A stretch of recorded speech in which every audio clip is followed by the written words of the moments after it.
Welcome back to the Fifth Down Fantasy Podcast. Today we are talking about the best buy low and sell high players. As always, we got 3 players sell high, 3 players buy low, and we are talking about anything and everything today as far as that.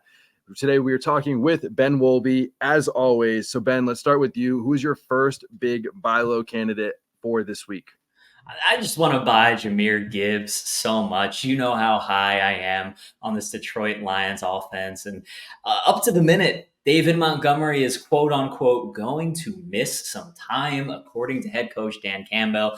And the last time Montgomery was out, he kind of rioted because Jahmyr Gibbs didn't really have the fantasy performance we were expecting from him. He didn't come down with a touchdown, but he did have 17 carries. That is more than David Montgomery has had in 3 of his 5 games healthy. And I expect Gibbs to be a typical workhorse in this matchup against Baltimore because of what we've seen in the past. And while Baltimore has been pretty good against opposing running backs, I'm not really sure that Jahmyr Gibbs sees top 12 upside this week. But if Montgomery is out for a prolonged period of time, or if Jahmyr Gibbs does make his way into the end zone, or if he does have a 62-yard catch like Derrick Henry had last week against this defense, Jahmyr Gibbs' price is going to skyrocket. And people are going to be saying, finally. I don't think that that's going to happen. This is a pretty good defense in Baltimore, and he does have a tough matchup. Returning from injury doesn't bode well, but still, I promise you, the Gibbs manager in your league is probably 2-4, 3-3, very frustrated, and wants to sell him. He's one of my favorite buys in fantasy because as soon as he has that one big game, you will not be able to get him for his current price. Well, I think it's just because of how high he was going. I mean, he was going the 3rd round of most fantasy football drafts. The second that a manager sees any sign of life, they're not going to want to sell anymore because they feel like they're finally breaking out because of what they paid for him. So I agree. I think this is probably your last chance to do it, especially because David Montgomery might be out more than just 1 week, which gives Jahmyr Gibbs a couple weeks to maybe get his head on straight and start playing some really good fantasy football. He's still been really efficient through the passing game. My favorite buy low is another guy that's taking over as the running back 1, and that's Roschon Johnson. Roschon Johnson's going to be the running back 1 for the Bears this week when he returns from a concussion. He's already their best pass catcher. I still think that he could be their best runner, and Khalil Herbert is on IR, which means that he's going to be out for at least 3 more games, which gives Roschon Johnson the lead role for those 3 games, but also potential to take that role over and keep it through the rest of the season. We talked all offseason about how they said they wanted him to be the running back 1 by the end of the year. This is his chance. This is the last chance before he breaks out when he finally gets the starting role this week. My one concern, Tyson Bagent. I believe Tyson Bagent. Justin Fields dislocated his thumb. He's not expected to play this week. Does that make you think twice? For me, it does not. We typically see backup quarterbacks love the check down. Roschon is going to be the one, probably not even the 1A, just probably the one. Deontay Foreman, not really. He was on the practice squad, special teams, inactive throughout most of the season. So last week, do you have any second thoughts because of the Fields injury? I don't worry as much about backup quarterbacks when running backs catch passes. Because if he's bad and they're just behind, Roschon Johnson's the guy that's going to be in. I mean, Deontay Foreman does not catch any passes. Darrington Evans barely played NFL snaps before this week ever. So, Roschon Johnson's going to be the guy that anytime they're down, he's the guy in the game. So, the fact that he's going to be on the field the whole game as long as Herbert's out, that's what matters to me more than anything. And as long as volume is there, production will come eventually. And what happens when Khalil Herbert does come back? I think that it just matters of how well Roschon Johnson plays the next 3 weeks. But if you can buy low and at least take the chance at a potential league winner of a guy that can take the job, that's all that matters to me. Because I think if he takes the job, he plays well, he's going to keep it. It might not be a 75% workload, but if he can keep at least 60% when Herbert comes back, that's all I care about.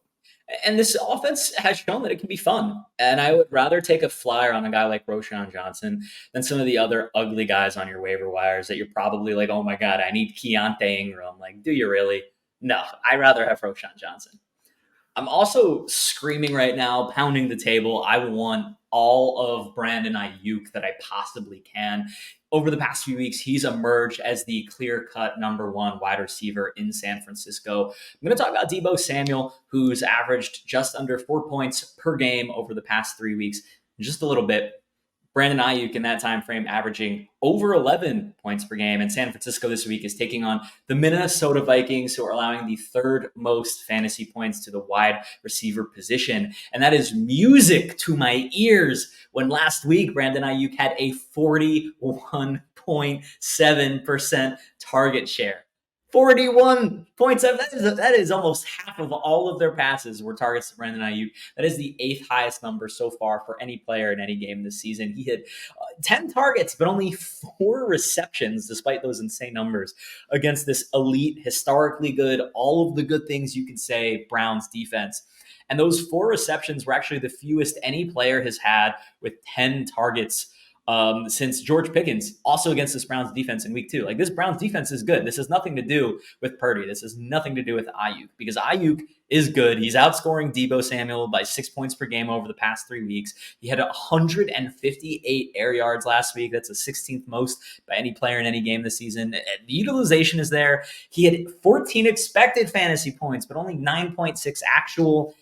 He's the second highest scoring wide receiver against this Browns defense. And I know against this Minnesota defense, that volume that he has is finally going to pay off, and he's going to have a monster week. I think he's a top 12 wide receiver, and I am buying low. Yeah, I think it's really interesting with him, just with, like, again, the other competition in the offense. I think if Christian McCaffrey's out, that helps him big time. I think he sees a higher rush load, more towards the prime Deebo Samuel that we've seen that gets carries and targets. I think that if CMC misses any weeks, Deebo Samuel, a prime option. Value right now could not be any lower. Someone else that I'm buying is a wide receiver. I know we talked about him last week. I have to talk about him again. It's Chris Olave. I think the biggest difference with him is that, like, this season so far, when he's seen at least 10 targets, he's a top 12 wide receiver in fantasy football, pace-wise. When he hasn't seen it in the 2 games that Derek Carr was injured and a 30-point blowout, he's on pace for the wide receiver 82. Now he gets 4 straight great matchups coming up, starting with the Jaguars on Thursday night, who are the second worst team versus outside wide receivers, where Chris Olave plays most of his snaps. This is the get-right week, leading to some great matchups, and when he's had volume, he's been productive. It's that simple. I really like Chris Olave, and I think I was way more excited for him in the offseason, but we've kind of seen a lot of deep balls go to Rashid Shaheed, who has just as many touchdowns on the season as Chris Olave. And if Chris Olave can start eating that volume, he can start grabbing that volume. Olave's a week in and week out wide receiver 1. The problem is he's just not quite putting it together. But you got to imagine he does as the season goes on, right?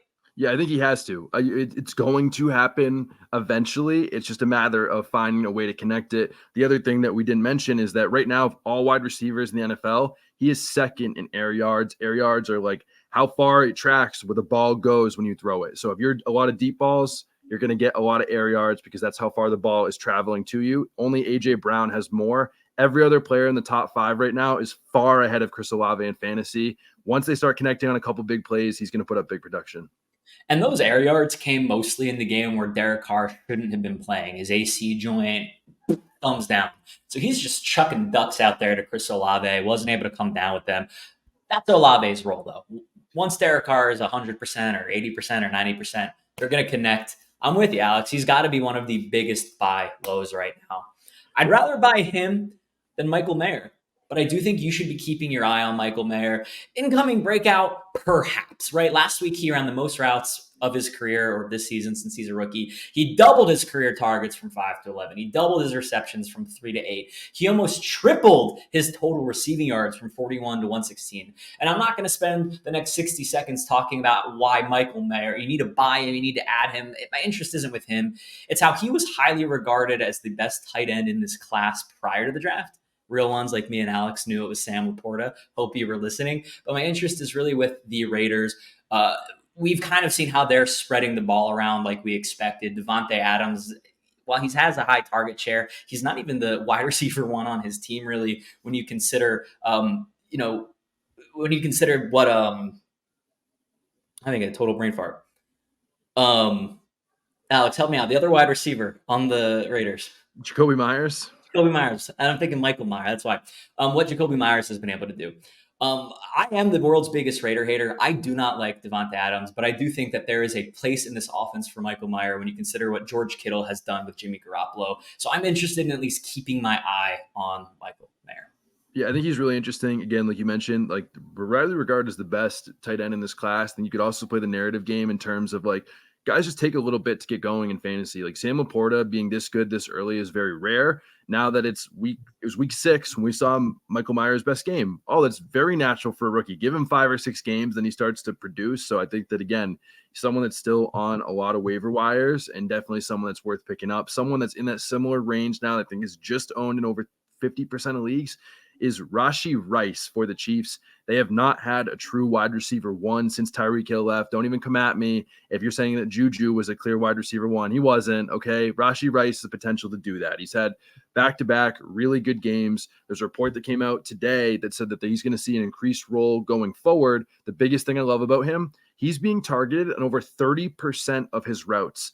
Ben, there are only 4 other wide receivers doing that right now, and it is Cooper Kupp, Stephon Diggs, Tyreek Hill, and Brandon Aiyuk. It's like all elite guys in Rashee Rice, which says to me that there is some untapped potential. The second he sees a full snap share, going with that report that says he's going to get more work, I'm definitely buying him because this could be the explosion week playing the Chargers, who've given up the most points to wide receivers.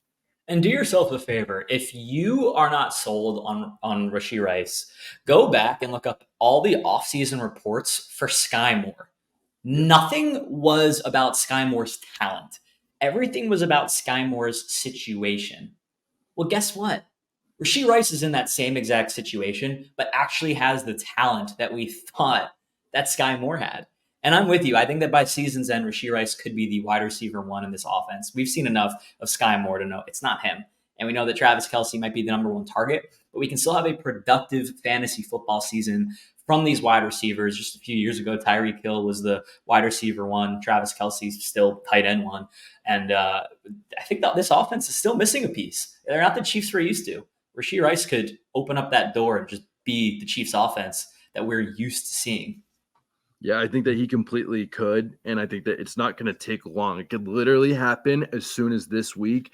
And that Bylindo, he's like one really good game away with like 2 touchdowns from like the buy low window completely closes. No one's going to want to give him up for the rest of the season. This is probably the last chance to be doing that. Again, chasing upside, wins championships, wide receiver in the Chiefs offense. When they don't have a wide receiver one, that's what you want to be targeting. But let's move to some players that maybe are overproducing a little bit that we might be off of. So like, let's go back to you. Like, who's the first player that comes to mind of someone that might be a sell high right now? He's not overproducing, but you hear the name Deebo Samuel and you're like, oh yeah, like that dude's a good football player. And he is. I was talking about him earlier, right? He is not the wide receiver one on his offense. He's got 3 combined targets in his last 2 games. He saw 1 target last week and then left with that shoulder injury. He has scored fewer than 2 points in 2 of his last 3 games. And yes, the injury is a piece there. But even if Deebo plays this week, I am nervous, right? He is not the number 1. And with CMC healthy, he's not the number 2. And when George Kittle is having a George Kittle game, he's not number 3. Deebo is the type of player who will win you weeks, right? He has these spike weeks, just like George Kittle has a couple weeks ago. I think they're similar in that sense.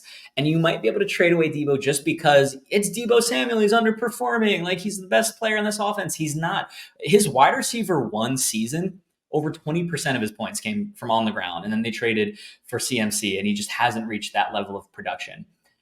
I would rather have, and maybe this is too bold, but I would rather have Christian Kirk, possibly even Jerome Ford or Rachaad White over Deebo right now.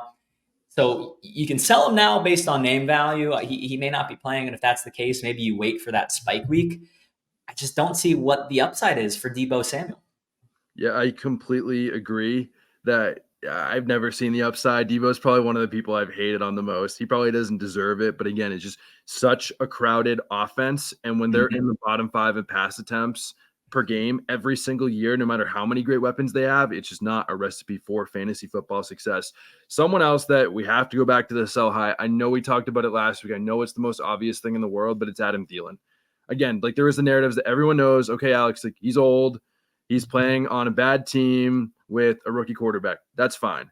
But I'm a little bit worried there might be a big shift because the Panthers announced today that they are shifting play callers from Frank Reich to their offensive coordinator, Thomas Brown. I know simple people would say, okay, well, they know like Adam Thielen's been really good. So like, let's keep throwing to Adam Thielen. Like, I don't think it's that simple because the way that a game flows with a different offensive coordinator and how they call plays, how they call pace, and how he sees the game versus Frank Reich, like they're making a change for a reason. And I feel like that's something that could pull out the rug from Adam Thielen. It's not guaranteed to happen, but right now I think people are on the believer train anymore, and it doesn't feel like it's a fake thing. And I think this play caller change could be a bigger deal than we realize.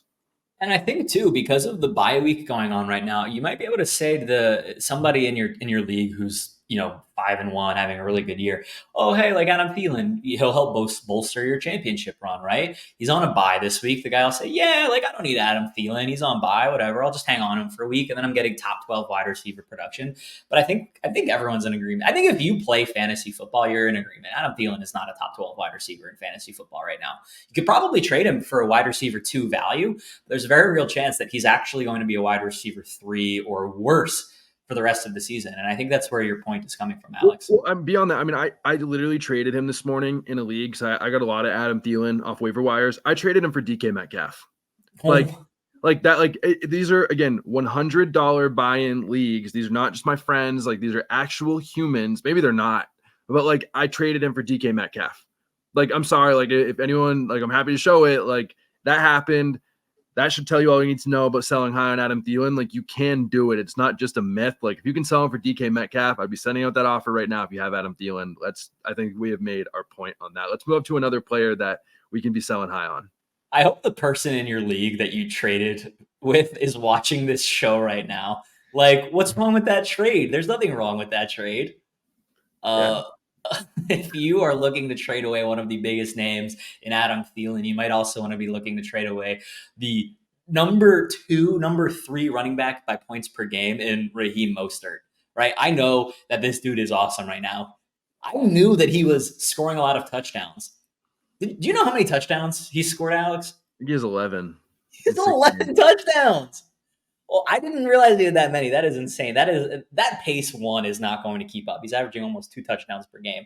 And if you get rid of all of those touchdowns, he drops from the RB3. And sorry, get rid of all touchdowns for all players, all running backs. He drops from RB3 to RB11. Like, most of his value is coming from those touchdowns, right? He's still a running back 1. His value is good, but that's because he's the lone healthy running back on this probably one of the best offenses we've seen out of the last decade in the NFL. What happens when Jeff Wilson Jr. returns this week off of IR? What happens when Devon Achane returns from IR in week 11? And this might be a no-brainer. Oh, sell this player because he's really good, and he's not going to keep being good. Same as Adam Thielen. But, like, if you could trade Raheem Mostert for Jahmyr Gibbs and Nico Collins, I would. Like, that seems like a totally reasonable trade, right? If you could trade him for Aaron Jones and Jordan Addison, I would totally make that trade too.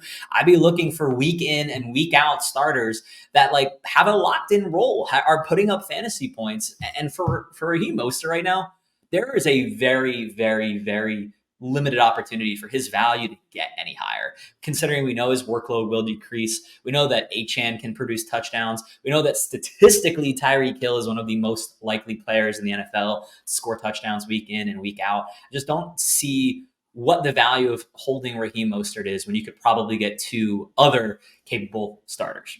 Yeah, the narratives go way beyond the, like, he's a 31-year-old running back that's on pace for the most touches of his career, which are 2 things that never, ever go well for fantasy football. But I think Jeff Wilson's going to return this week, and similar to what we saw with Achane, like, whenever there's 2 running backs they like that are playing, it hasn't been good. Last year, we saw a 50-50 split really between Jeff Wilson and Raheem Mostert. I think that we'll see something similar, whether we like it or not. And again, I would honestly make that same trade for Jahmyr Gibbs. Again, we're chasing upside here. I know he's Raheem Mostert on the Dolphins, but, like, when Achane comes back, this could be a 3-man backfield, and that is just never, ever good for fantasy football. Someone else I'm going to be selling, because off a similar narrative, is got to be Brian Robinson, because similar to Raheem Mostert, doesn't catch a lot of passes. Right now, Brian Robinson is the running back 15. I love Brian Robinson, but he has not seen above 30% of the Commanders' routes since week 4. He's never seen at least 10% of the targets in any game this season. And I just don't think their offense is really that great, and their defense is even worse. And their defense being bad is very bad for Brian Robinson, because his best games have come when the Commanders are leading. And I don't anticipate the Commanders leading in a lot of games going forward. And when he is down, when they are down, Brian Robinson's off the field. It worries me season long that you just can't trust him week to week unless you get a game like this week against the Giants where they're going to be in the lead a lot. So if you want to hold him until after this week against the Giants, I go ahead. I think to further this narrative, you want to know how bad the Washington defense is? They're so bad that Sam Howell is fantasy football's QB5. Oh my goodness. Yeah, and sorry to be clear, QB5? over the past couple weeks, sorry, over the past month, he's the QB5. Wow. Like Sam Howell is throwing the ball a lot. And sorry, can you remind me how good has Jahan Dotson been? He's been awful. He's been awful, right? Like it's not that this offense is good. It's we're just seeing Sam Howell throw the ball to Curtis Samuel, which is crazy to me that he's like one of the most relevant players out of this offense. He's hardly getting the ball to Terry McLaurin. And he's throwing touchdowns because they're not doing a lot of goal line running work. They're trying to play catch up. They're just throwing touchdown after touchdown. I mean, Antonio Gibson was the running back with the touchdown last week. I do think that could have just as well been Brian Robinson, but it shows that he hasn't completely owned that role either, right? Like he's not the 1A, or he's not the one, he's the 1A. And this offense is just finding other ways to score fantasy points.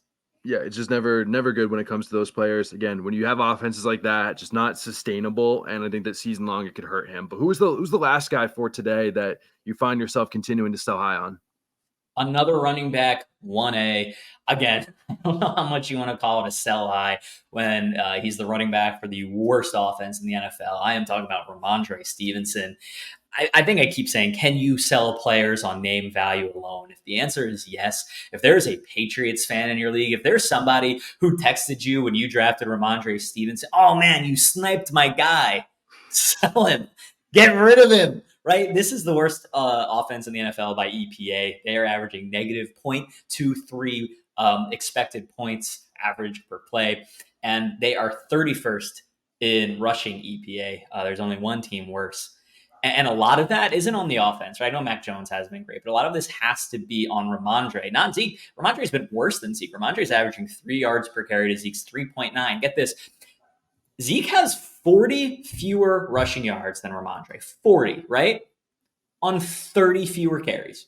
Wow. Isn't that nuts? He's got 30 fewer carries. And he's just like, if he had all 30 carries, you just need 1 yard per carry to like be equal with Rhamondre Stevenson. That's insane to me. So for me, when these guys, Zeke's getting 70% of the work. He's basically hardly, Rhamondre's hardly out touching Zeke. And a few games ago, Zeke actually did out touch Rhamondre. I'd rather have Zeke on my team when he's averaging just 0.7 fewer points than Rhamondre. You might as well just start the same exact player and get half of a point fewer when Rhamondre Stevenson has been that bad. The goal line work is nearly the same. They both have a touchdown, and they're hardly getting to the goal line anyway. Over the past 3 weeks, Rhamondre has 2 goal line carries to Zeke's 1, and they both have 1 touchdown. I feel like I'm missing something with Rhamondre Stevenson, but he has got to be one of the biggest sells right now just because his name is Rhamondre Stevenson. I wanted him in the offseason. I don't want him anymore. Get rid of him. I think the other part of it that's really tough is they've had 2 30-plus point losses in the last 3 games, which never helps when they're losing by that much, because that even if he's the starter, it takes him off the field because why is he still going to be in the game down 30 points, which obviously I still like the pass catching work. I still think there's some more efficiency to be had. So I don't know if I'd be selling high on him. I think I'd be either holding or maybe buying low. But I think, again, the points you made about Zeke, the worst offense in the NFL, and the blowout potential are all fair points to sell him. I'm also going to be selling Jerome Ford for the Browns. I know that he's been the running back 1A. We just saw the best game so far this season from Kareem Hunt, who's continued to get more elevated into this offense. We also don't know if Deshaun Watson is going to be back anytime soon, and I don't think that having either PJ Walker or any other quarterback starting for them is going to be good for Jerome Ford's value. And I still think that he's probably the best running back there, but his efficiency has been average. He was not a super highly drafted player, and I don't think that they're going to be dying to hold on to him or be in a relationship that they feel like they have to give him so many carries every week, no matter what. And I think a couple bad weeks for him and it could be out the door. So right now, while he's being valued as a top 20 running back, I'm probably going to sell because of my offensive concerns, the quarterback concerns, and the fact that Kareem Hunt has continued to see more work. And when you talk about chasing upside, Jerome Ford does not have that upside that you can chase, right? Everybody was like, oh, Deshaun Watson's going to come back and he's going to be the Deshaun Watson who is lighting up football. He's not, right? Like Deshaun Watson has not been good. The best part about the Browns right now is the defense. The defense is what's keeping them competitive. the run game isn't helping, right? Like No. plenty of offenses are plenty of plays against this defense. It's just that the defense is good. They're getting offenses off the field. I don't know that there's any player on this offense I would want other than Amari Cooper, maybe Elijah Moore, but definitely not Jerome Ford. When, like you said, there are some other friendly faces we can count on to. Speaking of a lot of friendly faces that we've seen, I want to talk really quick about the Rams backfield. It's one of the most talked about things right now, like all over social media, is like, what on earth do you do? Because right now we just got a report this morning that Kyron Williams might be out until week 11. That is 4 games. Ronnie Rivers, who is the immediate backup too, is also not going to be back before week 11. So there's a chance that both those guys are out for 4+ weeks, and we have a completely new starter. Everyone's pointing to Zach Evans. I agree. I think it's going to be Zach Evans, but they also have Royce Freeman, who outsnapped, Zach Evans in the preseason with the starters. And then they signed Darrell Henderson, who used to play there. They signed Myles Gaskin, who has started some games in the NFL. So they're signing all these different names. What do you make of this backfield? What are you doing with it? I think I have a unique take here. And Alex, I'm going to give you a little bit of homework after I give you my pitch here. Take a look at Sean McVay's running backs. He has drafted a running back every single season that he has been the head coach of the Rams, right? And these are guys like Jake Funk who have gone on to do nothing. Like Jake Funk has bounced around the Colts practice squad, but it's something about Sean McVay. He's drafting these running backs and then he doesn't care for them. And I think that that's even more evident when you talk about, Darrell Henderson and Myles Gaskin. Like, this is not a team who is confident with Zach Evans. I don't know why Sean McVay was like, yeah, let's go get another running back for the 5th or 6th year straight in the draft just to do nothing with him. But if you're a fantasy football player, you can't have any confidence in Zach Evans. Like, I think that he'll be, a part of the offense, but I don't think he's going to see the type of workload Kyron Williams had. Yeah. I mean, Sean McVay did say that Zach Evans was likely going to lead the backfield next week, but I mean, keyword like next week. You don't know. And like, rarely we see a lot of injuries in fantasy football to running backs, but like usually we'll see like one guy that signs, but signing 3 different guys. I mean, they're all like awful. Like, it's Darrell Henderson, Myles Gaskin. Like, there's no one that like we should legitimately be afraid of, but signing 3 whole guys is a little bit concerning for one way or another. But again, I think that he is likely to be the guy. What if Sony Michel comes out of retirement? He was with this team during the offseason, and then he retired out of nowhere. You think that's a possibility? Sony Michel would be an immediate top 12 running back for me if he signed with them tomorrow. I mean, he had some sick games when he was like far off the Patriots and they gave him a lot of snaps. Like, Sony Michel was the guy there. So yeah, your homerism. Immediate top 12 running back for fantasy football. I think that's the biggest backfield concern right now we had. I mean, otherwise, really quick, Jordan Mason or Elijah Mitchell. It's been the other hottest debate for running backs right now with Christian McCaffrey gone. Who are you taking between those two?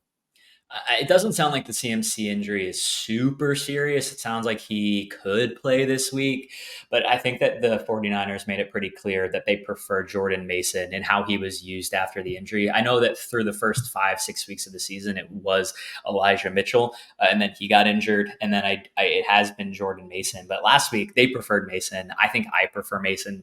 Very small sample size. The number one seller for me on Jordan Mason has got to be my guy, Nick Bodiford. He's a colleague of ours here at the 33rd team. He's loved Jordan Mason, and he's totally right for doing so. You can follow him on Twitter if you want to read more about why he loves him. But yeah, I prefer Jordan Mason strictly because of the usage we saw when CMC left last week. I don't agree. I think it's Elijah Mitchell. Elijah, since CMC got traded for the last year and a half now, Elijah Mitchell has always been the running back too. I know it could be Jordan Mason and we saw it for one game, but all we've seen from them is Elijah Mitchell, and Elijah Mitchell. And before they traded for CMC, who was it still? Elijah Mitchell. Yeah.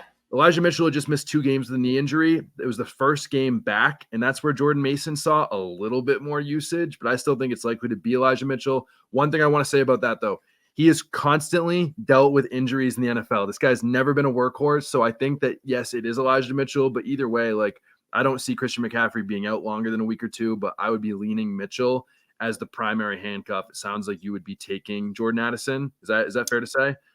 Jordan Mason, actually. Jordan Mason. I'm a Jordan Addison truther. I am mixing those names up. The final thing, really quick, Chargers wide receivers. Josh Palmer continues to be the clear number 2 guy. Do you have any hope for Quentin Johnston anymore after putting up an absolute goose egg this week? We expected much bigger things. The first round pick that's going to see more work off the bye week. We didn't see it. Are you completely out on him? You said, do I have any hope? Any hope And the for the next answer, couple weeks? the answer is that's all I have is hope. I don't have optimism. I don't have numbers. I don't have belief. I do not understand what the problem is and why Quentin Johnston is effectively the wide receiver 4 on this team when Mike Williams is healthy. Yeah. I thought he was the wide receiver 1 coming into this season from this draft class. I was wrong. Goose egg on my face. All I have is hope. I don't know what else to say about him. Yeah, I was also wrong on him for sure. I will hold my L there because I really believed he was going to be a big part of it. First round receiver in an offense. He's big, he's fast, dynamic, been really bad. David Gautieri pointed out on Twitter that of first and second round picks to put up less than 50 yards in their first 5 career games, only 1 out of those 15 ever had a 1,000-yard season in the NFL. Do you know who that one player was? It was Devontae Parker. I was going to say Devontae Adams. Devontae Parker is the only guy that had like an 1,000-yard season. So the hope is looking a little bit grim for Quentin Johnston, all we can hold on to. But again, we'll be back every single Wednesday at 1 p.m. Eastern time. Talk to the best buy lows, sell highs. But don't forget to like, subscribe, and turn the bell notifications on for more 33rd team goodness coming out each and every single day. But until next time, keep chasing that upside.